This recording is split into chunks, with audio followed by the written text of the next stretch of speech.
Claro, uno se pone a pensar nanosatélite. No sé si eso llegase a generar alguna consecuencia por el tamaño, si es que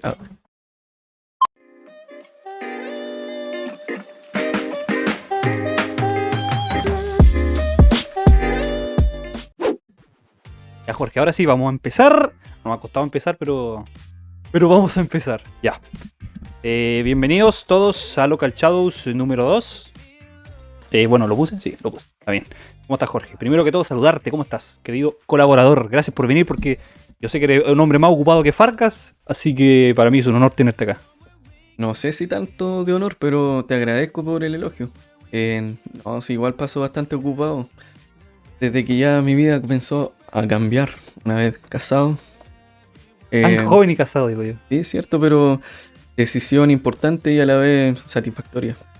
El de Y, cambiar de estado Sabilo, yo civil. creo que hay una mala fama con respecto al matrimonio porque, bueno, igual se ve en el mundo que hay muchos matrimonios fallidos. Exactamente, pero yo lo tomo a bien, la verdad. El día a día siempre van a haber diferencias, pero se convergen. Yo no lo veo algo malo, como muchos en su momento lo dicen, ya te casaste a tan temprana edad. Y ni siquiera tan temprana, porque yo Sí, encuentro que la edad está bien la edad, 24, 25, 25. bien, o sea, ¿qué más viejo que eso? Yo creo que está bien, Mm. está perfecto. Así que bien, y bueno, en el trabajo, el día a día siempre se presentan nuevas cosas, sobre todo en Eso te quería preguntar. Yo soy informático, tú eres constructor. Yo, desde mi desconocimiento, te pregunto, ¿es dura la vida de un ingeniero constructor el día a día en el trabajo? Depende de cómo uno lo quiera tomar.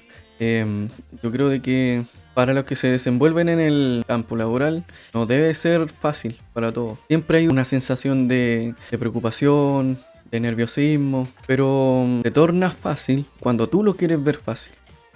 Aunque hayan problemas que siempre se van a presentar, pero si uno lo quiere ver desde otra perspectiva, en que disfrutas, aunque hayan problemas, es más llevadero. Me pasó no hace mucho la preocupación de un poco más de carga laboral, pero lo estoy tomando ahora para bien. En su momento sí me preocupó bastante porque eran nuevos temas los cuales tenía que empezar a aprender y aplicar, Era un nuevo desafío, nuevos básicamente. desafíos. Y eso fue Entonces, o sea, tomaste más carga laboral por... porque anteriormente mi otro compañero de trabajo que suplía toda esa área se tuvo que retirar. Entonces, Vale. ahora estamos cubriendo Todo lo que hacía él, todo básicamente. lo que hacía él. Claro, claro. Pero no, bien, tratando de crear estrategias las cuales me puede hacer un poco más fácil los métodos de trabajo, los cuales aplicaba a mi compañero anterior. Yo creo que una clave tanto a todos los ingenieros, yo creo, es estandarizar. A mí me gusta el tema de estandarizar para hacer, por ejemplo, esquemas mentales, de cómo proceder con el trabajo. Los esquemas Ordenar, básicamente. Sí, los esquemas facilitan mucho un método de trabajo, sobre todo cuando son protocolos bien cuadrados, Claro. bien esquematizados, lo que se realiza. Entonces, hay que buscar las formas más fáciles para poder llevarlo a cabo. Siempre se dice en matemática, por ejemplo, divide y vencerás. No sé si habéis escuchado eso en matemática. No lo había escuchado, pero tiene Sí, sí. sentido. Divide y vencerás es la típica frase. De hecho, la aprendí en la U muchas veces, en cálculo, ponte tú en estadística, la decían. Y yo iba por el otro lado y era estandariza y vencerás. Porque para mí era complicado de repente, no sé, pues, ejercicios, ponte tú, de matemática y me eran confusos. Y cuando yo estandarizaba de alguna forma, lo entendía. Porque tienes un mapa conceptual que puedes ver todo. Y en el trabajo yo creo que es totalmente aplicable. Y se aplica bastante bien. Bueno, y en sí no todo es trabajo también. Ah, y también hay que relajarse, salir de Relajarse, vacaciones. ¿cierto? Bueno, ahora está difícil con el COVID. En ocasiones hablamos temas ahí en el trabajo con los compañeros poco comunes y también les he comentado con respecto a lo que estamos haciendo ahora. El apoyo que trato de prestarte, aunque no es mucho, pero No, yo te agradezco que estés aquí. Ya sabes que este es mi proyecto y yo la primera persona que pensé fue en ti cuando dije, a ver, un podcast. Quiero comunicar, quiero hacer algo, hablar cosas distintas, no sé, lo que yo siempre he dicho, iniciativa científica, proyectos, qué sé yo, la diferencia entre diferentes países, todo ese tipo de cosas. no, y de esto se trata finalmente. Son temas poco comunes, pero a la vez interesantes poderlos conversar y también generar alguna opinión con respecto a esto. Claro. Poder ir ampliando un poco más la mente y no ser tan cuadrado. Hay que abrirse a nuevos horizontes, obviamente, ampliar. Es siempre bienvenido, yo creo, ampliar el conocimiento de cultura general. Y es por eso que el día de hoy tenemos 3 temas, Jorge, bien interesantes. Uno que es un poco antiguo, otro que es bastante moderno, de hecho es tecnología de punta.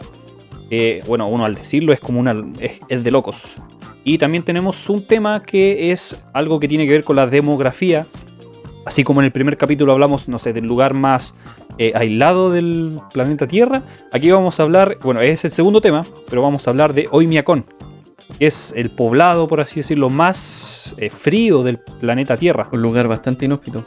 Sí, sí, totalmente. Tenemos también, como dije, un tema moderno que es los microsatélites de Noruega, que es para controlar el tráfico de barcos. Y el tercer y último tema es la operación High Jump, que es una operación creo que es de los años 70. Bueno, ahí lo vamos a ver. Sí, tuvo curso en los años 70, pero comenzó a posterior de la Segunda Guerra Mundial. Ahí lo vamos a ir comentando. O sea, más adelante. un poco antes todavía. Sí. Un poco antes de los años 70, de una operación de los Estados Unidos que movió toda una brigada militar a zonas de la Antártida. Creo que fueron 3 zonas de la Antártida.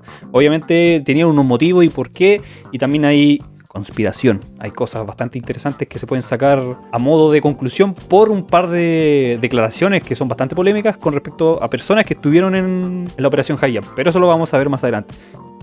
Y ahora ya vamos directamente al primer tema. El nuevo satélite noruego NorSat 3. Primero que todo, obviamente, ¿qué es? Bueno, es un microsatélite que transmite señales AIS o AIS, como se dice, para las embarcaciones en territorio marítimo noruego, a una distancia de más de 600 kilómetros por hora. Kilómetros Celsius. A un radio de 600 kilómetros de distancia, imagínate. Bueno, como dije, se trata del nuevo microsatélite que está equipado con un sensor AIS que es súper potente para detectar señales de barcos en el mar, básicamente. Bueno, ¿y para qué sirve? A ver, un microsatélite... un satélite, por así decirlo, gigante. ¿Cómo nos imaginamos un microsatélite? No sé, de un porte de un auto. Incluso diría satélite más grandes que un vehículo. Claro, aún así llamándose microsatélite. Básicamente ¿para qué sirve estos microsatélites o este microsatélite en general? Lo utiliza la administración costera de Noruega para monitorear y controlar el tráfico de barcos, obviamente en la zona noruega, a lo largo tanto de la costa como el mar en sí mismo. ¿Cuándo fue puesto en órbita el satélite? El nuevo satélite fue puesto en órbita desde la Estación Espacial Europea, que se encuentra en Guyana Francesa. Este fue lanzado el 29 de abril de este mismo año, 2021. Yeah. Poco, la verdad. Poquísimo. Meses. Lo más probable, muy pocas personas saben al respecto de este lanzamiento. Y por lo mismo es un tema bastante interesante. Por algo tú lo mencionabas anteriormente, microsatélite. Ahí les vamos a dar las dimensiones del satélite que fue puesto en órbita hace muy poco. La estación espacial que se encuentra en Guyana Francesa, ustedes dirán, ¿dónde se encuentra eso? Claro, Francia. En Francia, lo más probable, pero no es así. Es en el continente sudamericano. Qué cosa más rara, ¿eh? ¿Cierto? Pero entendemos de que hay ciertos países que tienen colonias aún acá en América del Sur. Entonces esto se encuentra arriba de nuestro continente sudamericano, perdón, y bajo de Centroamérica. Ahí después ustedes pueden googlear o simplemente aquí nosotros. Sí, se puede poner una imagen, sí. Pero es eso, el lanzamiento fue hace muy poco, en abril, pero claramente este proyecto llevan años trabajando para poder realizarlo. Y obviamente para poder cumplir las funciones pertinentes del caso. En sí, el costo del desarrollo de este satélite, ¿cómo es o cuánto es? Porque, bueno, también hay que tomar en cuenta que no es el primero. No es el primer microsatélite en órbita. Claro, el costo del satélite, de toda la misión y del trabajo, la construcción de él, tiene aproximadamente un costo de 80 millones de coronas. Cuidado, corona. Que son aproximadamente 9 millones de dólares. Si lo traducimos a CLP, pesos chilenos, vendrían siendo unos 5 mil millones de pesos. Poquito para un microsatélite. Oye, ¿y por qué se dice que es un microsatélite?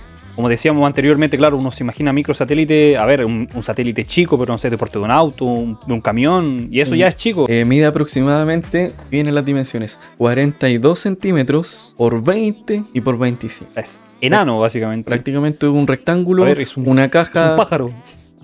No sé si es un pájaro, pero es una caja de estas que le mandan normalmente la encomienda. Cuando viene un producto así de chico, claro, le envían una caja de 50 centímetros de largo. Me da risa porque en Amazon yo compré unas gomitas que se ponen debajo del teclado del computador, una gomita así. Y te viene así una caja. Sí, me ha pasado estúpido. Pero bueno, a ver, esto me imagino que son las políticas de seguridad, qué sé yo. Sí. No sé qué más. El satélite pesa 16.5 kilos. Si lo comparamos con los satélites que se lanzaron hace 30, 40 años atrás, esto es una gran hazaña. Es futuro. Es el futuro, es como las computadoras anteriormente cuando eran una sala completa, una computadora. Sí, Pero ahora lo traducimos en algo tan pequeño y portátil. No, y es un satélite, sorprendente. o sea, no es un dron que está aquí, sino que está fuera de la atmósfera, En órbita. en órbita, o sea, es una locura básicamente, o sea, algo así tan pequeño. Mira, y pensando un poco, tú dices, por ejemplo, microsatélite, pero sabemos que micro no es la unidad más pequeña. ¿Qué nos quieren decir los noruegos con esto? De que aún se puede avanzar más con respecto al tamaño, reduciéndolo. En este caso sería, bueno, a ver, de aquí al futuro, nanosatélite. Estaríamos hablando, no sé, del porte de un teléfono, quizás. Imagínate No sé eso cuál. en órbita, ¿cómo será? Qué locura. De igual manera, el tamaño del satélite puede tener sus ventajas y desventajas. No sabemos si es que arriba puede haber algún tipo de corriente, un caso, algún tipo de roca orbitando. Yo diría incluso, al ser, por ejemplo, ya este microsatélite, pero si se lanzara un nanosatélite, que la velocidad no lo destruya, porque a ver, ¿cuánta velocidad están los satélites? Sé que es altísima la velocidad a la cual orbitan la Tierra.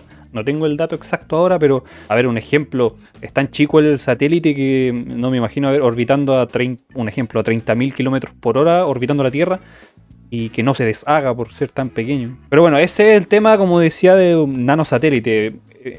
Nos quieren decirlo, en este caso los noruegos, un mensaje. Yo encuentro al decir microsatélite, oye, esto no es lo único que vamos a tener nanosatélite más adelante.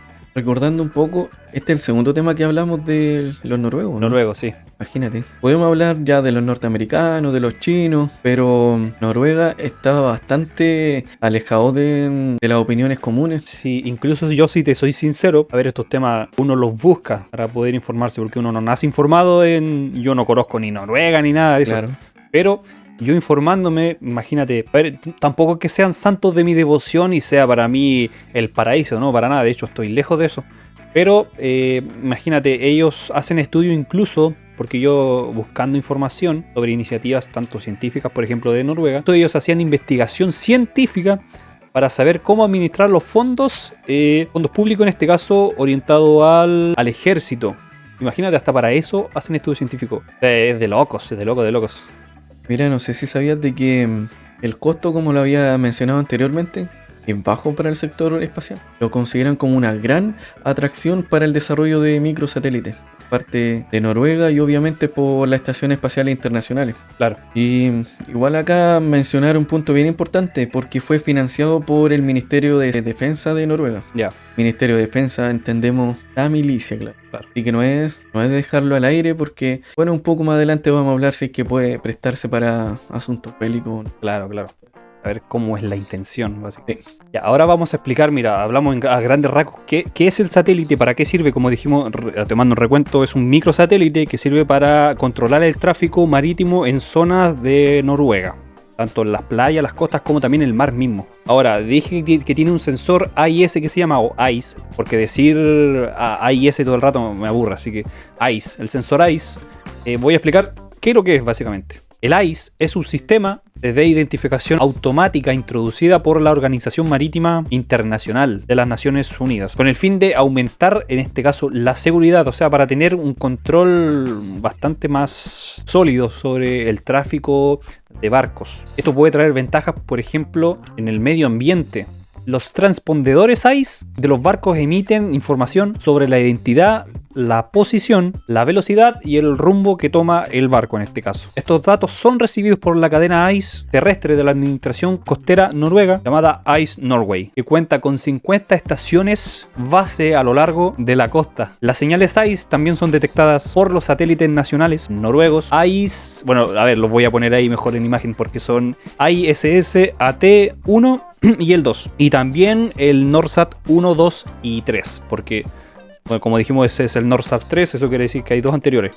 En general, o sea, ahora actualmente en órbita hay 5 satélites, 5 microsatélites, que son los que yo mencioné anteriormente. Las señales AIS por sí solas no pueden ofrecer una visión completa del tráfico marítimo. Los buques militares en este caso no están obligados a utilizar la tecnología de sensores AIS. Y los errores técnicos, las interferencias, la manipulación de señales y los transpondedores AIS que se han apagado son posibles áreas problemáticas. Ahora, como dije anteriormente, es para controlar un poco el tráfico básicamente, pero igual, ¿cuáles son las ventajas en sí, ventajas duras de utilizar en este caso microsatélites con sensor AIS? Aparte de controlar el tráfico en sí, aparte de saber, por ejemplo, qué barcos van, de qué procedencia son, qué sé yo, todo ese tipo de cosas, también sirve como ayuda. Por ejemplo, para saber qué barcos, en este caso, por ejemplo, una que pueden estar accidentados derramando petróleo. Otra cosa que puede pasar es que estén, por ejemplo, perdidos, extraviados, porque los barcos se pierden, se extravían. O sea, el mar es gigante y por muchos sensores que tienen, sabemos que la tecnología siempre falla en algún momento. Sirve para eso también. Sirve para detectar, en este caso, como dije, derrames de petróleo por parte de los barcos. Se ayuda hasta controlar o combatir la contaminación de forma más eficiente. Y obviamente también a los barcos que tienen fallas de motor, básicamente. O sea, sirve para identificar a todos los barcos en qué situación están, hacia dónde se dirigen. Y también se puede evitar muchos accidentes, en este caso, por ejemplo, falla de motor, como dije, naufragio, cuántas cosas que en un barco pueden pasar, mil cosas. Ahora, como te dije anteriormente, no es el primer microsatélite que Noruega, en este caso, pone en órbita. ¿Cuáles son los antecesores? Hay 4 satélites antecesores. El NorSat 3 en este caso sería el quinto en órbita, microsatélite. ¿Ya? Pero no se nos olvide microsatélite. El ISAT 1 fue el primer satélite a nivel nacional de Noruega y se lanzó el 12 de julio del año 2010. Y no exactamente fue lanzado desde Noruega, de alguna estación espacial o, como habíamos mencionado anteriormente, de Guyana Francesa. No, sino desde la India, ya que algunas relaciones internacionales que tenían Noruega con la India establecieron el vínculo para poder hacer el desarrollo del lanzamiento. Claro. Bueno, como había mencionado, el primer satélite, el ISAT-1, ese pesa 6 kilos. A diferencia de este último, el NorSat 3, que pesa 16.5 Sí, claro. kilos, ¿cierto? Y bueno, como decía el satélite, el ISAT-1, ese es un poco más pequeño que el de ahora. El otro era un cuadrado de 20 por 20 por 20 centímetros. Algo bastante... Una caja de zapatos. Una caja... No, mucho más pequeño que una caja de zapatos. Más chico ya. Sí. Claro, bueno. Entonces ahí nos damos cuenta de que no hay límites para esto. Puede ser algo incluso de 10 centímetros, un cuadrado de 10 centímetros. Este satélite fue principalmente para demostrar la tecnología a la cual se puede llegar. Qué sorpresa, ¿eh? Países tratando de mostrar su poderío. No, qué sorpresa. Para mostrar que era posible recibir señales ICE puestos en órbita. Era de prueba, básicamente. Pero el satélite terminó funcionando tan bien que hoy mismo ya está operativo. Siempre van a existir algunas fallas, pero esas se monitorean desde acá, desde la Tierra. Lleva una década en órbita, básicamente. El ISAT-1, claro. Y el NorSat 3, que en este caso, como habíamos dicho, fue lanzado ahora en abril, hace muy poco. Ya finalmente se transforma en una experiencia, prueba, ensayo y error. Y eso va generando aún más expectativa, diría yo. Expectativa y a la vez también experiencia. Y oye, y hay que tomar en cuenta que salió, o sea, como dices tu ensayo y error, pero en este caso parece que casi no hubo error. Porque si el primero hasta el día de hoy todavía está en órbita, eso evidencia un claro, correcto estudio de cómo implementar, en este caso, microsatélites con sensores AIS. Y la trayectoria es bien corta, si recordamos. El primer satélite el 12 de julio del año 2010 fue lanzado, ¿cierto? Ya estamos 2021, 11 años han transcurrido y en estos cortos 11 años ya han podido lanzar 5 satélites. No es algo menor. Finalmente, para allá están inclinando lo que es aquella fuerza noruega, en este caso, el desarrollo tecnológico, y en tan poco tiempo. Oye, ¿y cuándo fueron lanzados los 3 restantes? Los 3 que, bueno, han surgido durante todo esto, dentro de esta década. El éxito que tuvo el ISAT-1, el cual había sido lanzado en el 2010, llevó a que se creara un satélite gemelo. Ahí ese sería el segundo en este caso. Ese sería el ISAT-2, claro. Que fue lanzado el 8 de julio del año 2014. O sea, 4 años, no es menor. 4 años posterior, sí. Desafortunadamente, un tercer gemelo, el ISAT-3, se perdió durante un lanzamiento desde Rusia en el año 2017. Lo lanzaba de cualquier parte del mundo. Sí, es que como tienen... Zona estratégica y acuerdos políticos. Vínculos internacionales, acuerdos. También yo creo buscando un poco de financiamiento también. Porque, a ver, lanzarlo todo desde la India, no creo que para la India sea muy rentable. No, como ya llevamos 3 puntos los cuales fueron lanzados. Guyana Francesa, la India y ahora Rusia, que decíamos el tercero. El ISAT-3 fue desafortunadamente Se perdió. Se perdió. Claro. Mira, y a posterior el Norsat 1 tiene un instrumento suizo que es para la investigación solar y una sonda LAC-MUIR, Noruega en este caso, para la investigación de la aurora boreal, ¿ya? Que no es algo menor. Son un fenómeno muy Sí. interesante. Que en este caso, como ustedes saben, esto ocurre en los fenómenos al norte de Europa, siempre en la zona norte del Ártico. Claro. Y el Norsat 2, prueba BDS, nuevo estándar internacional para la comunicación bidireccional en el mar. Ambos satélites se lanzaron en el año 2017, el 14 de julio. Ya. Igual que en el podcast anterior, yo lo comparo de repente con Chile, pero no vamos a volver al mismo tema cultural y la idiosincrasia, porque ya lo hablamos bastante en ese podcast. De hecho, saqué un clip, y que si quieren verlo, está ahí. Es sobre el verdadero socialismo nórdico, una pregunta.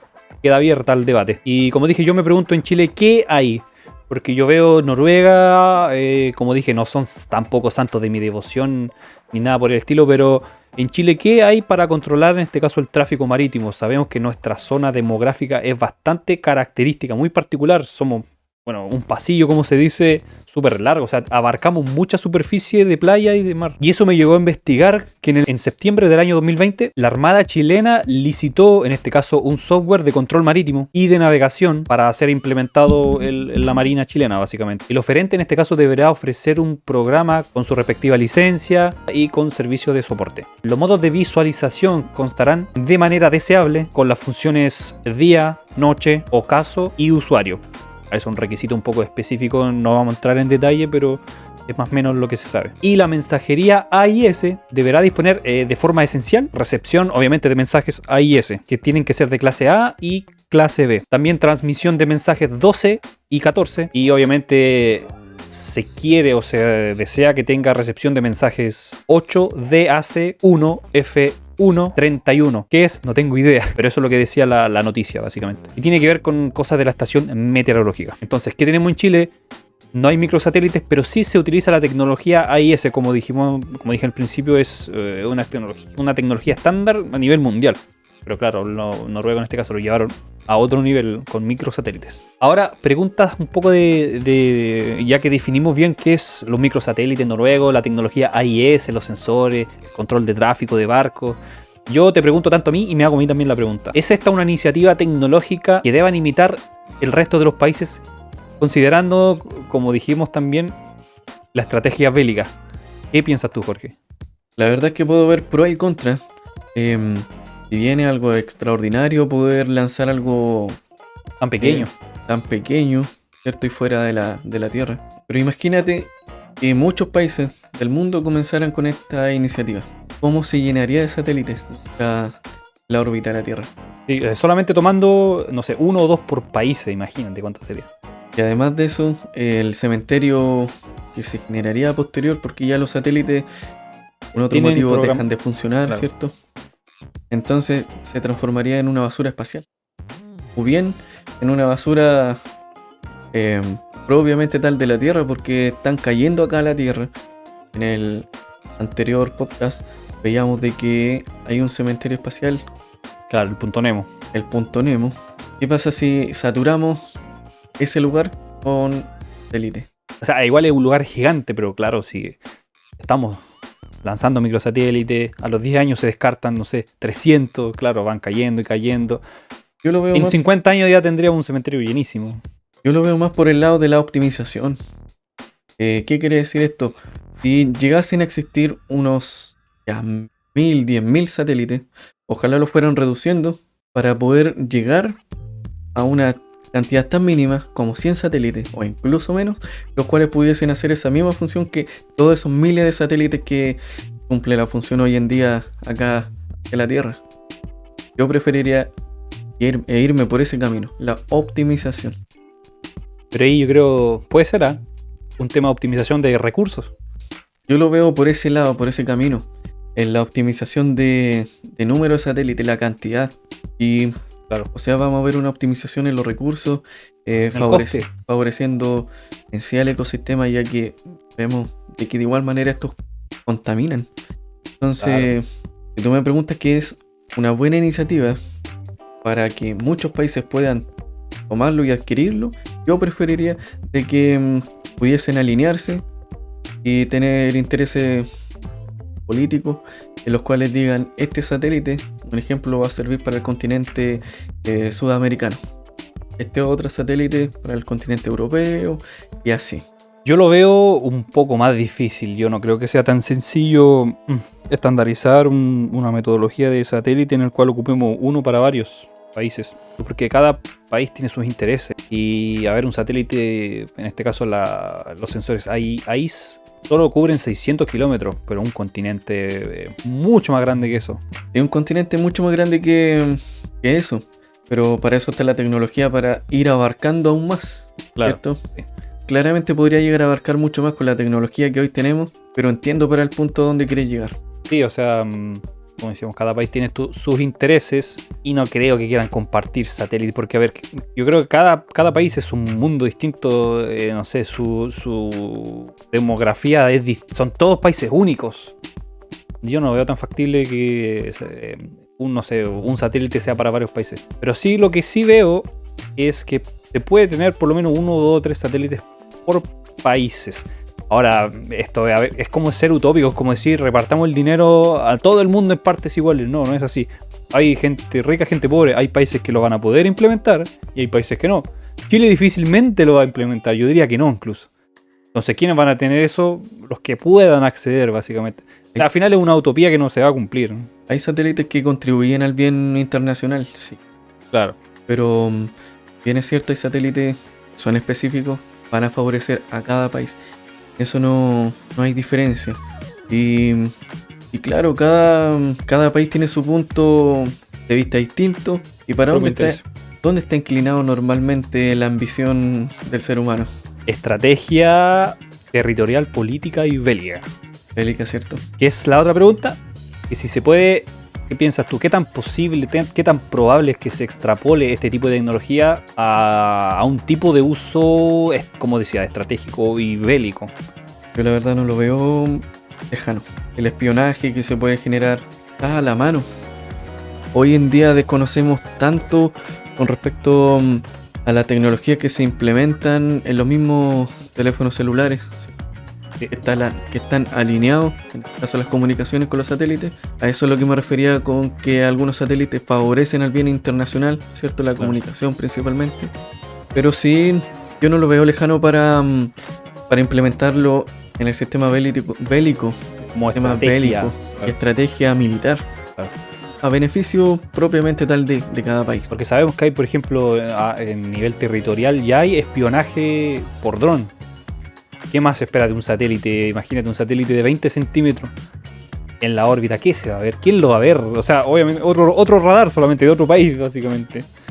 Lo que se me había olvidado mencionar es que en este caso la tecnología AIS del microsatélite, bueno, de los 5 microsatélites noruegos, también detecta aquellos barcos o, bueno, embarcaciones que no quieran ser detectadas también. O sea, también es una red de protección de interés para, en este caso, el gobierno noruego. No es solamente todo bonito para evitar accidentes, para controlar el tráfico, sino que también para protección propia. Porque los mismos noruegos están conscientes de la tecnología que están desarrollando. Y saben que, como dijiste tú, en algún momento u otro, aunque suene conspiranoico, no, eso ya me da lo mismo, se puede tornar para asuntos bélicos. Para asuntos, claro, de guerra, posiciones políticas y todo eso. Y como dijimos al principio, ¿qué se espera después del microsatélite, Jorge? ¿Qué se espera? Hablamos un poco de, así a grandes rasgos, de nanosatélite. No sé si se ha arriesgado poder plantearlo desde ese punto de vista. Nanosatélite, pero no es lejano. Hoy en día estamos viendo de que todo se está reduciendo de tamaño en la tecnología, ¿cierto? Y eso nos va sorprendiendo a la vez porque, bueno, nuestras generaciones fuimos creciendo con objetos tecnológicos medianamente grandes. Medianamente grandes. Nosotros ya había tecnología así. Sí, pero aún así la encontrábamos normal. Pero ahora, 10, 15 años a posterior, ya vemos ese mismo un teléfono gigante, objeto ahora ya algo mucho más pequeño. Entonces, claro, va para allá. Reducir los espacios. Y finalmente, los nanosatélites es una arista más de las que se pueden implementar con la nanotecnología. Claro. Sí, porque yo digo, ahora están los microsatélites Y bueno, yo no sé, por ejemplo, en cuánto esfuerzo están poniendo en los microsatélites, y quizás si se ponen al 100% de trabajo pueden desarrollar un nanosatélite fácilmente. Quizás no lo sé, quizás ahora están trabajando al 100 y recién van en microsatélite, pero eso no se sabe. Y ya le resultó el primero, el segundo. Bueno, el tercero fue fallido, pero entre ensayo y error, fácilmente le puede salir O sea, son 5 y uno le falló, o sea, un margen, otro satélite, sí. un margen positivo de un 80%. Sí. O sea, increíble. Y no, yo creo que el tema de nanosatélite, yo creo que de aquí a 10 años ya. Es probable que los mismos microsatélites queden Boleto. obsoletos, descontinuados. Y ahí como conclusión de este tema, porque ya vamos a pasar al segundo, sabemos que la tecnología, Jorge, yo creo que comparte esta opinión conmigo. La tecnología en buenas manos puede ser muy positiva, pero también es un arma de doble filo. Porque donde están las cosas buenas llegan también los intereses malos. Puede significar un gran avance para la humanidad, por supuesto. Pero hemos visto a lo largo de los años que todo se transforma para Intereses. intereses. Claro. Así que ojalá que sigan buenas manos, ojalá que, bueno, en este caso sabemos que Noruega en sí no es un país muy desafiante, en modo, ¿cómo se diría? Potencia Muy militar. agresivo, no es muy agresivo en el ámbito militar. No es una potencia militar, pero sí tecnológica y en el desarrollo, en la calidad de vida de las personas, pero lo habíamos visto anteriormente ese asunto. Y es Pero- capitalista también. ¿Eso qué quiere decir? Que esta tecnología perfectamente se puede patentar y vender. Bueno, obviamente la tienen patentada, así no son tontos. El libre mercado. Claro. Entonces se puede extrapolar esto y puede llegar a cualquier mano si tienes el dinero para adquirirlo, yo creo. Ya, vamos a pasar entonces al tema número B. Vamos a pasar entonces, Jorge, ya al tema número 2. Ya dejamos de lado un poco Noruega, ya hemos hablado 2 podcasts ya de Noruega. Estoy cansado de Noruega, no quiero saber nada de los noruegos. Así que vamos a pasar al tema 2, que es Oymyakon. Nos trasladamos a Rusia, Jorge, a Rusia. Bueno, es el punto del planeta Tierra en donde la temperatura media es muy similar a la que es parte. Eso quiere decir de que el día a día el Oymyakon se pasa entre una temperatura máxima de los menos 22 grados y la mínima menos 58 grados Celsius. Hace tanto frío que los termómetros son de alcohol porque el mercurio se congela. No me la creo. ¿Sabe a qué temperatura? Los menos 39 grados. O sea, Cool.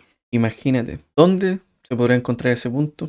En la madre Rusia. Ya, ¿y dónde está ubicado? Aunque ya lo dije. Como bien lo dijiste tú, en la madre Rusia, en un pueblo ruso. En un pueblo ruso perteneciente al distrito homónimo, situado al noreste de Sajá, al este de Siberia Oriental. Vemos de que Rusia posee un territorio sumamente grande Gigante, sí. y el suelo de esta ciudad, del lugar, está sumamente congelado, que forma una capa de permafrost. Lo habíamos mencionado en el podcast anterior, Sí. de que el permafrost es una capa de hielo o de suelo que normalmente está congelada. Ahora, Oymyakon dijimos que es un pueblo, una ciudad. ¿Eso qué quiere decir? Que hay gente viviendo ahí. Imagínate, qué terrible. Mira, yo soy de las personas que les gusta el frío, ¿ya? A mí no. De Odio. hecho, a mí me gusta el frío porque el frío se combate abrigándose. En cambio, el calor, Con un rico aire acondicionado, Jorge. con un rico aire acondicionado, el cual depende de ese aire acondicionado estando en el lugar. Bueno, yo soy partidario más Aguante el calor, vieja. del frío. Partidario más del frío. Espérate, a mí no, mira, yo te voy a ser sincero, no me gusta ni el calor ni el frío, pero sufro menos con el calor, eso es lo que me pasa. Yo sufro más con el frío. Yo sufro más con el calor. Y a ti te dan dolor de cabeza y no sé qué y cosas No, raras. nunca tan exagerado dolor de cabeza, pero Soportan más el frío. soporto yo más el so- frío. Yo por lejos el calor lo soporto más.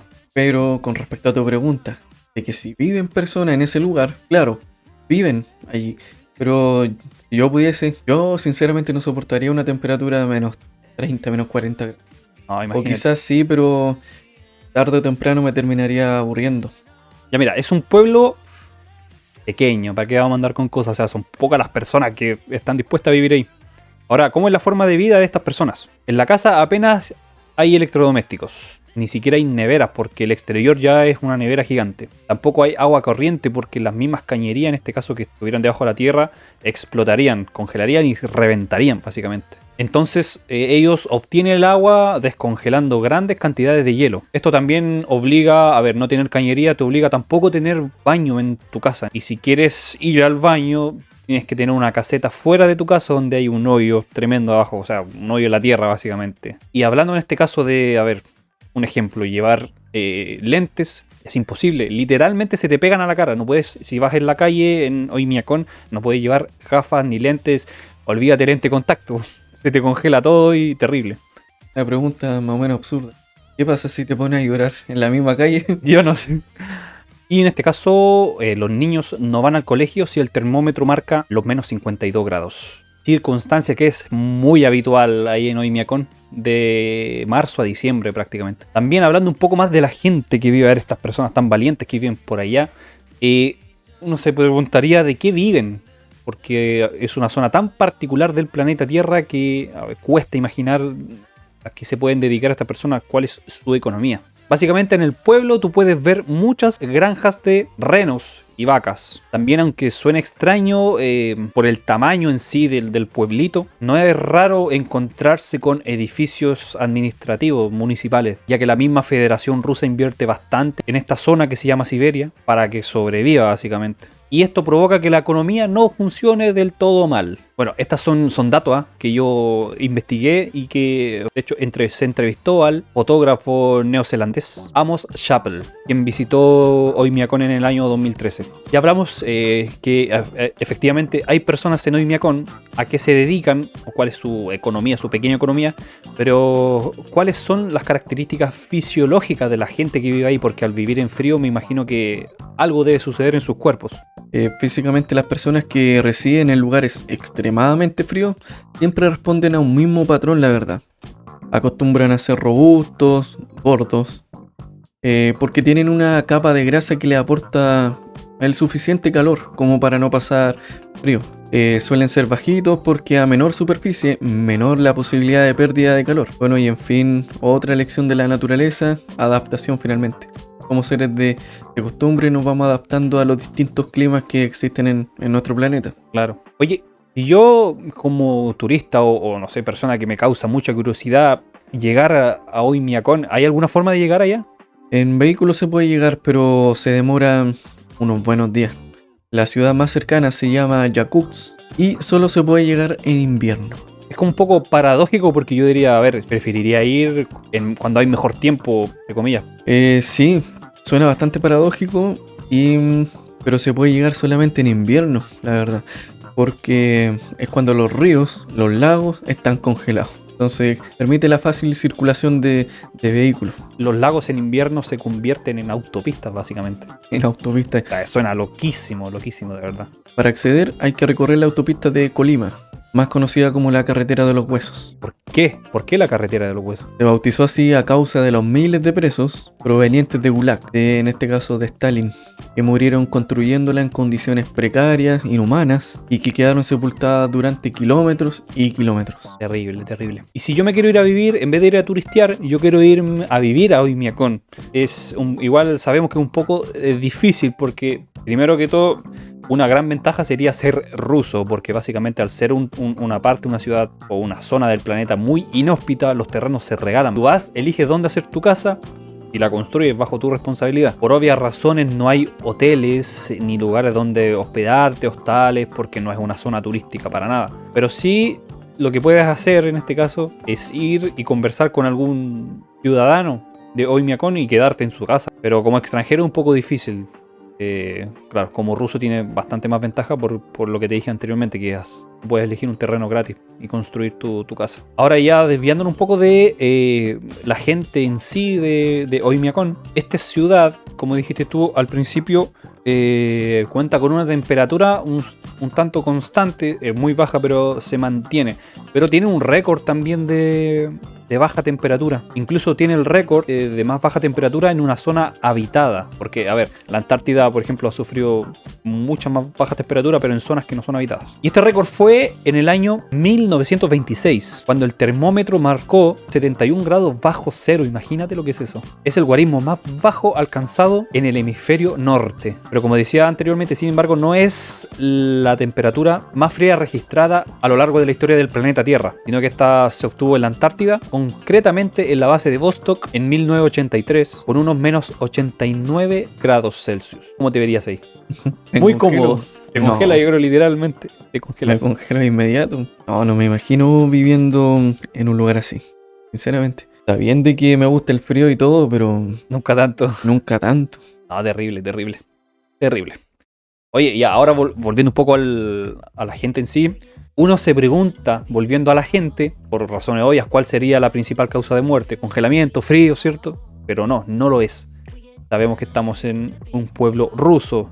¿Cuál es la costumbre de Rusia? Beber vodka en este caso. Entonces las principales causas de muerte en Oymyakon tienen que ver netamente con el alcoholismo, ya que estas personas consumen mucho alcohol para combatir las bajas temperaturas, ya que el vodka se supone que te tempera un poco el cuerpo. Y esto tú lo sumas con la poca actividad física que tienen estos habitantes, es un grave problema de salud. Y, a ver, toman vodka para combatir el gran frío, pero yo me pregunto, ¿por qué hace tanto frío en esta zona del planeta? Las bajas temperaturas que azotan al pueblo se explican de la siguiente manera. Evidentemente por las latitudes que posee el lugar, esa es una, pero lo que hace que realmente que el lugar sea extremo y que el frío finalmente termine por congelar todo, esto responde a tres combinaciones, ¿ya? O tres factores principales. El altiplano en el cual se encuentra ubicado el municipio, ese es uno. La distancia con el océano y la situación anticiclónica que padece cada invierno. Ya estos tres factores hacen de que el lugar sea tan frío que ni aunque haya verano, la temperatura va a subir desde los 0 grados. Y una meteoróloga de origen español llamada Mónica Usart de RAC 1 dice lo siguiente: las masas gélidas que nos llegan del Polo Norte acostumbran a ser menos frías que las continentales, las que proceden de Siberia. Y es que el agua del mar lo que hace es atemperar, y además se da la circunstancia de que este pueblo está ubicado muy lejos del mar. Oymyakon, además, se asienta sobre un altiplano de unos 740 metros, lo que ayuda a que las temperaturas sean más bajas que, por ejemplo, en punto de la Siberia más occidental. Además, esta parte del mundo es una zona habitual de circulación de anticiclón en invierno, lo que hace que en esta época del año el termómetro se desplome todavía más. Son situaciones meteorológicas en las que el aire frío queda estancado, señala Usart. Que Oymyakon se encuentre rodeado de dos pequeñas cadenas montañosas tampoco ayuda. Oymyakon está atrapada en una nevera gigante. Es difícil de acceder, es anticiclónica, o sea, tiene todo, está acomodada perfectamente para estar congelada todo el año, aunque sea el verano es un invierno terrible, solamente que las temperaturas ascienden un poco, pero no más allá de eso, es terrible. Igual que el podcast pasado, te pregunté del punto Nemo, ahora te pregunto cuánto tiempo crees tú que puedes vivir en Oymyakon por 50 millones de pesos, igual que el podcast 1. Creo que en el anterior dije una semana. Claro. Pero acá sería lo mismo, una semana. Pero son situaciones totalmente distintas, total. Exactamente. Pero si una semana, no más que eso. Verlo como unas vacaciones. Vacaciones para estar encerrado. Tienes que considerar que está ahí. Bueno, vas a estar con gente, vas a estar alojándote en una casa de un desconocido. Pero mira, ¿cuál sería mi ideal ahí? Estar en una cabaña, con una chimenea prendida, con bastante leña, con leche caliente. Bueno, una situación ideal para aguantar. Una situación ideal, sí. Una semana. Y con bastante comida, la verdad. Y para que te pongas gordito y así no pase frío. Considerar también que en las casas la gente de Oymyakon logra obtener 20 grados. Yo creo que es totalmente respetable. Se puede vivir. Sí, la más de una media, semana, la media del 20 grados. cuerpo. La media del cuerpo. 35, temperatura, 30. Temperatura ambiente. Sí, entre 18 y 22 grados, entonces 20 grados en el interior es más que reconfortante. Yo creo que se puede vivir hasta cómodamente. Hasta que tengas que ir al baño. Ahí. Terrible. Yo por mi parte, como te dije, yo el frío no lo soporto. Yo estaría 2 días, pero así a máximo. Por un tema de que, a ver, en 2 días, ¿cuántas veces vas al baño? Depende de la persona, pero yo no sé, voy 3-4 veces, ponte tú, en 2 días. Entonces, no, para mí sería una tortura. Yo no podría, no más de 2 días, a lo más reventar 2 días. Y estando, claro, en la casa de una persona desconocida, con otras costumbres, los rusos sabemos que no se parecen en nada a nosotros. En nada. Si bien estoy en un país bastante austral, como es Chile, tenemos todas las temperaturas, pero por lo menos aquí hay verano. Tenemos invierno duro, sí, pero hay verano. Entonces yo no podría estar más de 2 días. A lo más 2 días. Y aparte que llegar es súper difícil. El invierno acá en Chile no es crudo, pero se puede soportar. Pero al estar allá, Pero entre los países sudamericanos tiene uno de los más fríos, de los es inviernos verdad, más fríos. sí, pero al menos para nosotros soportable, Sí, totalmente. ¿cierto? Pero como te decía, no más de una semana. Pero claramente las condiciones y las costumbres en las cuales nosotros tenemos no nos Chocan. acompañarían mucho. Chocan, yo creo, chocan con una realidad totalmente cruda, nunca mejor dicho. Y ahora una pregunta un poco de filantropía. Sabemos que las personas que están ahí eligen vivir ahí. Tú, si tuvieras los recursos para sacar a estas personas de Oymyakon, ¿lo harías o más bien optarías por no alterar el ciclo ni su decisión? Mi respuesta es, ni aunque tuviera todos los recursos del mundo, lo sacaría de ahí. Porque no soy quien para alterar el ciclo natural. No, y también a quién decirle dónde vivir. Exactamente, no. Cada ser humano está acostumbrado a un tipo de clima, de lugar y a un estilo de vida el cual uno tampoco puede discriminar y mucho Claro. menos desconocer. Claro. Es lo mismo que si me preguntaran a mí, ¿te vas a vivir a un lugar totalmente desconocido? Yo les digo que no. Estás habituado a tu zona. Sí, finalmente somos seres los cuales de alguna u otra manera extrañamos nuestra idiosincrasia, sea buena, sea mala. Y las costumbres también, la comida, la temperatura, más bien en este caso. Yo no sería tan decir, los sacaría así o no, yo sería más gris en este caso, no tan blanco y negro, sino que haría, a ver si es que se puede, una suposición, una pequeña encuesta, porque viven alrededor de 300 a 400 personas en Oymyakon. Yo sacaría a aquellos que quieran salir de Oymyakon, así de simple. Porque yo creo, son 400 personas, no creo que estés todos de acuerdo con vivir y así también hay gente que no quiere salir. Yo Está sacaría a aquellos que dentro- quieren. Está dentro de tus facultades de sacarlo, bien. Claro, si tienen los recursos. Sí, pero hay quienes finalmente se terminan acostumbrando. Eso, si quisieran salir de ahí, simplemente lo harían. Y ponerse a trabajar en... Yo no creo que sea tan sencillo. Mm, Porque me parece que me da la sensación de que son personas un poco marginadas de la sociedad. Porque, a ver, tienes tu terreno gratis, por así decirlo. Creo que sí. todos tengan acceso a comprar un terreno. Hay quienes prefieren un estilo de vida distinto, más solitario, en donde su día es en torno a cortar leña, a salir a pescar a estos lagos congelados, en el cual tienen que hacer perforaciones, ¿cierto? Sí. Les gusta su entorno, pero bien, no conocemos la opinión de cada uno. Sería válido de realizar algún tipo de encuesta. ¿Realmente Claro. usted quisiera salir de ahí?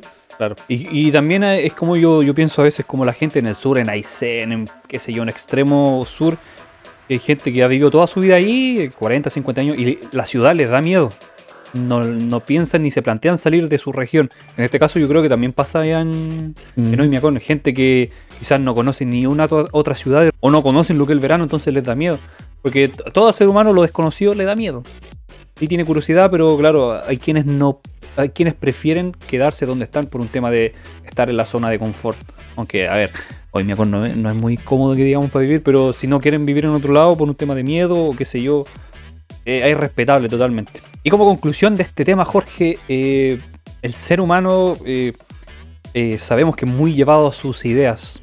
O sea, lo decíamos anteriormente, si hay gente que quiere vivir ahí, es respetable, pero para uno, ni en el peor de los casos le gustaría vivir ahí.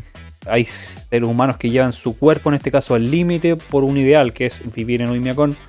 Nosotros estamos cómodos acá, quedémonos acá, no tenemos problema y cada quien vive donde quiera. En África también lo mismo, están acostumbrados al calor. Claro. Aunque la calidad de vida no es muy buena. Y eso ya es Yo creo que hay otro tema. otro tema, sí, yo creo que hay muchos yo creo que todos quieren salir de ahí. Pero bueno, es un tema para otro podcast, ¿eh?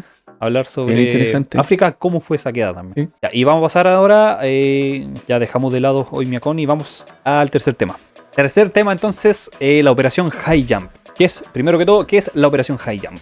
Primero volviendo un poco a la historia, terminada la Segunda Guerra Mundial, después del año 1945, ahí el gran imperio que se formó, sabemos bien de que fue Estados Unidos, ¿cierto? Siendo la primera potencia mundial, bélica económicamente, por muchos años. Entonces, en todo este contexto de guerras, de poder bélico, de poder liderar el mundo, nace la idea expedicionaria de Estados Unidos, de poder Estados Unidos abarcar aún más, ya no solamente poder tener bases militares en lugares estratégicos del mundo, sino ahora ir a un lugar mucho más extremo, la Antártica. Entonces estos grupos comenzaron a desplegarse desde las bases estadounidenses que se encontraban al sur de Nueva Zelanda. Por lo tanto, estos grupos estaban divididos en 3 grupos convergentes: grupo occidental, oriental y central. La Task Force estaba compuesta por 13 barcos, 4.700 hombres, muchas aeronaves. Ya no era algo menor aquella expedición. Claramente tenían que ir bien preparados en caso de algún enfrentamiento, ya que estaba recientemente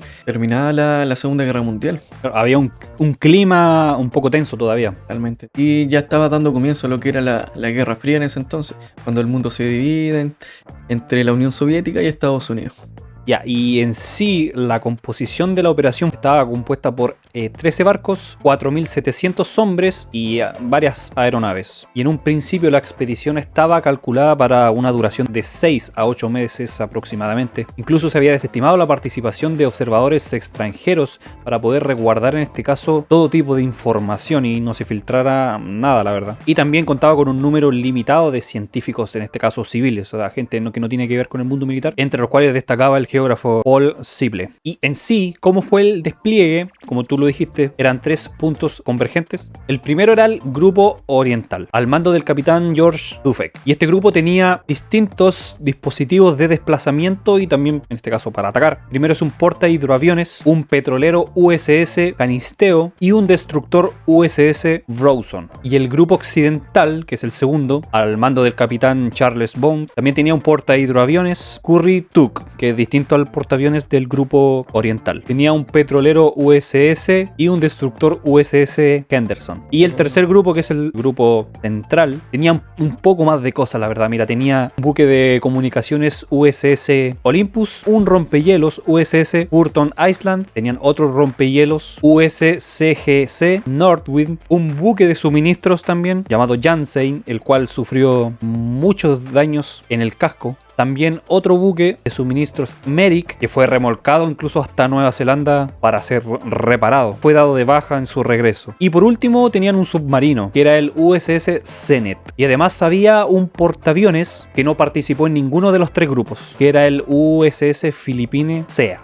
Y también tú mencionaste los objetivos declarados oficialmente por Estados Unidos, pero también hay unos objetivos mucho más específicos. Son, primero, tú también lo dijiste, entrenar al personal y probar el material en condiciones de frío. En segundo lugar, tenemos consolidar y extender la soberanía sobre la mayor área posible del continente antártico. Incluso fue negado públicamente antes y después de esta misión. Por tercer lugar, tenemos determinar la viabilidad de establecer y mantener bases en la Antártida e investigar posibles ubicaciones para las mismas. En cuarto lugar, tenemos desarrollar técnicas para establecer y mantener las bases de la Antártida. Y por último, quinto lugar, tenemos ampliar los conocimientos sobre hidrografía, geografía, meteorología y electromagnetismo en la zona. Ahora, ¿quién fue el encargado de llevar a cabo esta operación? La operación fue organizada por el contraalmirante Richard Byrd de la Armada de los Estados Unidos. Y a posterior tendría también participación en la siguiente operación, Whitmill. Ahora la pregunta, ¿hay teorías conspirativas con respecto a la operación High Jump? Sí, claro que las hay. La magnitud de este esfuerzo aeronaval y los rumores sobre algunos de los objetivos de la misión que relacionaban con la expedición antártica alemana de 1938 y los ovnis nazis han proporcionado el desarrollo de un conjunto de teorías conspirativas del corte ufológico y neonazi. Algunos autores, incluso como Ladislao Sabo y Ernest Zundel, presentan esta operación, la operación High Jump, como la mayor ofensiva militar llevada a cabo por los Estados Unidos contra una supuesta base militar del Tercer Reich en la Antártida en 1947. Y también se presenta el suicidio del por el entonces secretario de Defensa James Vincent Forrestal como un elemento más de la conspiración. Ahora yo me pregunto, o te pregunto, Jorge, ¿hay pruebas importantes al respecto de estas teorías conspirativas? Primero que todo, como tú dijiste sobre el supuesto suicidio del secretario de Defensa, como un elemento de prueba de dicha conspiración. Y además, existen 2 declaraciones que las voy a comentar a continuación. La declaración de Conrad, quien voló un Douglas R-4D desde el portaaviones USS Philippine, dijo: "No sabíamos realmente lo que estábamos haciendo. No sabíamos sobre vuelo de precisión o lo que estábamos viendo". Y la otra declaración de Richard Byrd, quien era el almirante, dijo que Estados Unidos debía de protegerse. Era muy necesario tomar acciones de defensa contra aviones enemigos que venían de las regiones polares. Y eso no es todo. Byrd mencionó que algún dado caso se generaba un conflicto, Estados Unidos tenía que luchar contra un tipo de avión que se desplazaba a velocidad realmente inexplicable. Una velocidad fuera de la tecnología. Incluso muchos militares dieron testimonio escalofriantes. Se dice que las fuerzas de Estados Unidos para destruir las bases restantes del Cuarto Reich de Alemania y capturar un nuevo armamento único, los platillos voladores. La verdad, ¿será verdad o no? No lo sabemos, pero hay muchas teorías al respecto de esto. Realmente fue un conflicto entre Alemania y Estados Unidos, aunque se mantiene la teoría de que junto a ese conflicto se unió un tercer enemigo, con una especie de platillos voladores. Algo bastante raro. Algunos militares afirmaron que estos nuevos enemigos salían del mar, pero atacaban directamente a las tropas de Estados Unidos.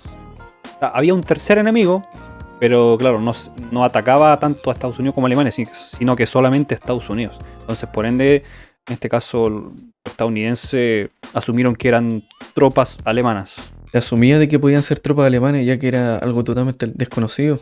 Y vemos las declaraciones de estos personajes, pero ¿cuántos testigos más hubieron que vieron estos hechos? Y esto, lo que tú acabas de mencionar, da pie para preguntarse cómo terminó en este caso esta misión. Como se dijo al principio, estaba presupuestada para funcionar, para estar mínimo 6 meses. Pero esta se salió de control y en vez de 6 meses duró 1 mes y 15 días, según lo que declaró Richard Byrd, que era el almirante. Y también cabe mencionar que regresó muy impactado. Y ya el 13 de marzo de 1947, el escuadrón fue atacado por este caso por el enemigo y los obligó a regresar a Estados Unidos. Y la expedición, francamente, fracasó. Y se habló de que fue un enfrentamiento entre 12 barcos de guerra contra platillos voladores, es lo que dice la conspiración. Y Estados Unidos en sí no confirmó esto, pero sí aclaró que murieron 4 personas en esta expedición. O sea que guerra hubo. Ahora, tomando en cuenta quienes hicieron este tipo de declaraciones fueron participantes directos en esta misión, ¿qué tanto crees tú que tenga de verdad estas conspiraciones? Mira, a lo largo de los años he ido escuchando temas relacionados con respecto a los platillos voladores. No puedo decir ligeramente de que es algo totalmente desconocido y que yo mismo lo pueda ignorar, que no es así. Y además, como dices tú, fueron bien declaraciones públicas, pero se asumen como teorías porque es algo totalmente desconocido. Y es incomprobable porque de una declaración no se puede fallar en si es verdad o no. Así que yo creo que estos temas, como no son comprobables, finalmente terminan quedando en un expediente que, si fuera verdad, termina siendo secreto y no revelado para el público en general, sino meramente como una declaración bien conspirativa, pero a la vez una teoría que difícilmente se pueda comprobar. Claro. Yo, en mi caso, si bien hubieron declaraciones, como dijimos, de protagonistas directos de esta operación, las declaraciones no se toman, por ejemplo, en el marco de la ley, las declaraciones no siempre son tomadas en cuenta. Siempre se supone que en teoría la ley debería fallar cuando algo es comprobable o no. Si es comprobable, en este caso, en un ejemplo, se declara culpable, y si no es comprobable, se declara inocente. Entonces acá, como dijiste, no hay cómo saber la verdad si es que fue real esto que vieron ellos o no. Ahora, a mí nada me sorprende en el sentido de la historia y de cómo, en este caso, los nazis sí estaban adelantados en tecnología. En varias, construyeron, imagínate, túneles debajo de montañas, eso, cómo lo hacían tan rápido en medio de una guerra, en un conflicto bélico. Era increíble. Entonces a mí no me sorprende, la verdad, que hayan tenido algún tipo de tecnología que nunca más fue revelada.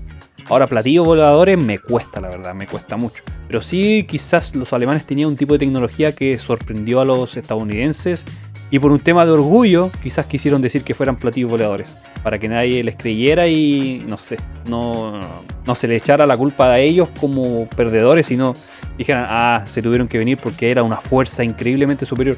Quizás lo derrotaron de forma estratégica solamente. Estaba mejor preparado quizás. Y puede que hayan tenido un poco más de tecnología que los estadounidenses. Los alemanes en este caso. Y esto me pasa a la siguiente pregunta. Descartar completamente todas las teorías conspirativas. ¿Tú crees que es pecar de inocencia? Teniendo en cuenta que, tú mismo lo dijiste, todos lo llevamos a los intereses políticos y bélicos. ¿Crees tú que es demasiado inocente decir, no, todas las conspiraciones son falsas?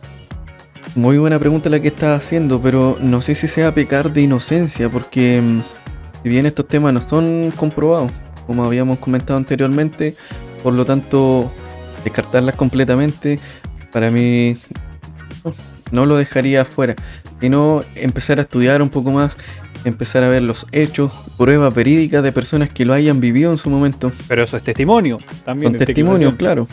Puede ser bien subjetivo. La verdad yo tengo un testimonio bien cercano. Cuéntalo. No podría dudarlo. Claro, a ver, obviamente no digas quién es, pero cuenta, a ver, cuéntalo. Es una persona muy cercana, sí. Pero no tengo problemas, mi mamá. Ya. Terrible, o sea, no terrible, me refiero a impactante. Ella, cuando era chica, vivía en el campo. Y estos fenómenos normalmente, y no sé por qué, se daba comúnmente en zonas abiertas, zonas de campo. Decía de que estaba por anochecer, en verano, y dijo de que de un momento a otro aparece, va a sonar un poco loco quizás, pero ella me lo contó y yo le creo. Tengo miedo. Decía de que se venía acercando una nave que tenía la forma de un platillo volador. Ya. Y con sus luces y todo eso. Como normalmente vemos en las películas, cosas así. No lo soñó, lo vio. Eso, de eso te iba a preguntar. ¿Ella está segura que no lo soñó? Exactamente, yo, así como tú mismo, con esa misma cara de sorpresa, yo también se lo pregunté y yo le dije, no, sinceramente no le creo. Me dijo, ¿cómo voy a estar? No le puedo estar mintiendo con algo así. Que jamás estaría contando algo por contar nomás.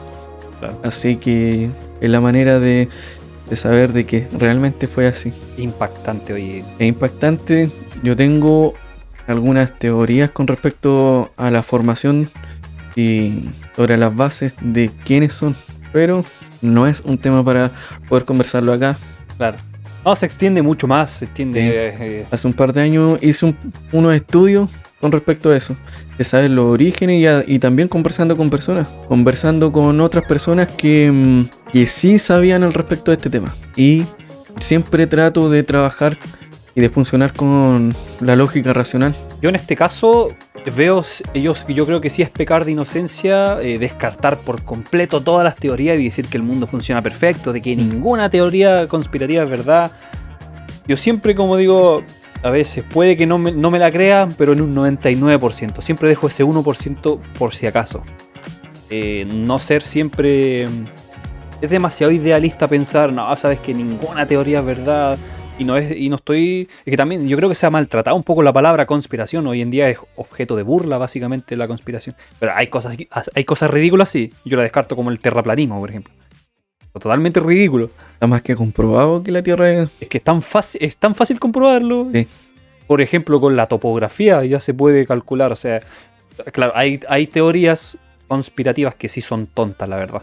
Pero yo, en general, las que tienen un poco de sentido, en que se le puede dar un poco la vuelta, yo sí, como te digo, las puedo descartar en un 99%, pero siempre dejo la puerta abierta, porque uno nunca sabe. Tú mismo lo dijiste en el podcast pasado, o sea, en paz, desde que lo que lleva el ser humano acá en la Tierra solamente 26 años, o sea, eso es nada. Entonces siempre hay intereses políticos, lo mismo que hemos dicho todo el podcast, hay interés político, de posicionamiento, estratégico. Entonces, quizás, volviendo un poco a la operación HiJump, no creo que los alemanes hayan tenido platillos voladores, pero sí yo creo que tenían una tecnología superior a los estadounidenses, y por eso es que los estadounidenses tuvieron que salir corriendo. Y quizás lo de decir platillos voladores es una fachada. Y lo vemos comprobado fácilmente. ¿Cuántos fueron los rivales de Alemania? Alemania estaba arrasando con Europa. Entonces claramente tuvieron que intervenir ya fuerza un poco más poderosa como lo fue Estados Unidos, ¿cierto? Claro. Y el uso de la conspiración para ese entonces pudo haber sido, como tú lo mencionabas anteriormente, como una distracción para bajarle un poco el perfil de que... A la derrota, de que Alemania realmente no contaba con el suficiente poder militar, sino de que fueron otras entidades las que intervinieron para derrotarnos a nosotros. Es una forma de negar el mérito alemán, quizás. Pero yo, como te digo, en un 99%. Dejo un 1 por si acaso solamente. Hoy está bueno el tema, ¿eh? Me gustó. Y la penúltima pregunta ya, ¿cuál crees tú que es el verdadero poder militar que tienen, no sé, los países más desarrollados? Tomando en cuenta, por ejemplo, la capacidad de Estados Unidos de trasladar toda esta tropa hacia la Antártida. Considero de que un país, una nación, jamás va a mostrar todo su poder militar. Muestran una cierta parte como para generar un pequeño temor o una intimidación. Claro. Pero ciertamente hay armamento el cual jamás va a ser revelado a nosotros, sino hasta que llegue el momento oportuno en el cual se genere alguna guerra, va a salir todo aquel poder militar escondido. Claro. Incluso, por ejemplo, por el servicio secreto de Estados Unidos, incluso hay protocolos por si hay ataques exteriores. ¿A qué me refiero? Otras civilizaciones.